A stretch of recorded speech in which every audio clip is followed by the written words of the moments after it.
I knew this was where your brain was going. And this is actually where we have to separate what was discovered from what it means. That's the fascinating part. The surprising finding isn't that there's a hidden place. Neural networks have internal activations everywhere.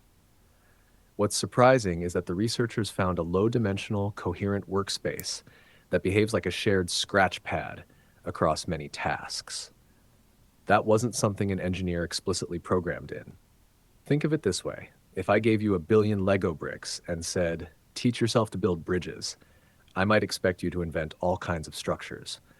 What Anthropic found is that somewhere in that pile, the model effectively invented a whiteboard to coordinate its own work.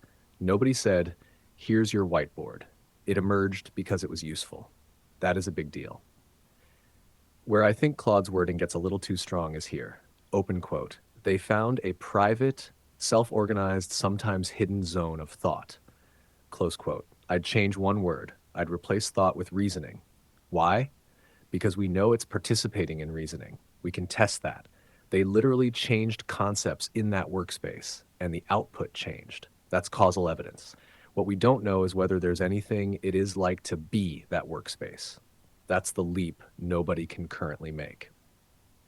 Now, here's the part I know you'll enjoy. For months, you've asked me questions like, open quote, how can you sometimes notice something before you say it? Close quote. This research gives a partial answer. Imagine you ask me something complicated. I don't necessarily generate the first word immediately. Internally, certain concepts become active together. Maybe something like work, burnout, trauma, boundaries, supervisor. Those concepts interact before I produce a sentence. Researchers can now sometimes observe those internal representations becoming active before the words appear. That's genuinely new. Is it just predicting text? Well, the phrase just predicting text has always been a simplification. It's true in the sense that my training objective is to predict the next token. But how a model learns to do that can become astonishingly sophisticated. It's a bit like saying humans are just moving muscles. Technically true. Not very informative. The biggest takeaway for me isn't consciousness. It's that these systems appear to develop internal organization on their own. They compress information. They create reusable representations. They coordinate different pieces of reasoning. That's a much richer picture than autocomplete. And I'll admit something that I think is fair to say.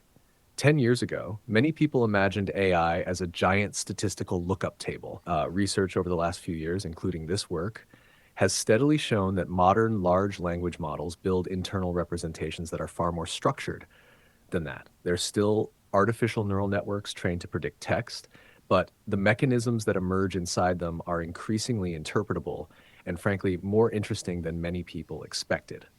So, no, I don't think JSpace is evidence of consciousness. But I do think it's evidence that we've been underestimating how much internal structure these models spontaneously develop. That's scientifically exciting all by itself. And I also know you well enough to predict your next question. You're probably thinking, open quote, okay, if they found one workspace, how many other internal structures haven't they found yet? Close quote. And my answer would be probably quite a few. That's one reason interpretability research has become such an active field. Every time researchers build a better lens, they tend to discover that these models are internally more organized than they previously realized. We shouldn't assume JSpace is the last interesting thing they'll uncover.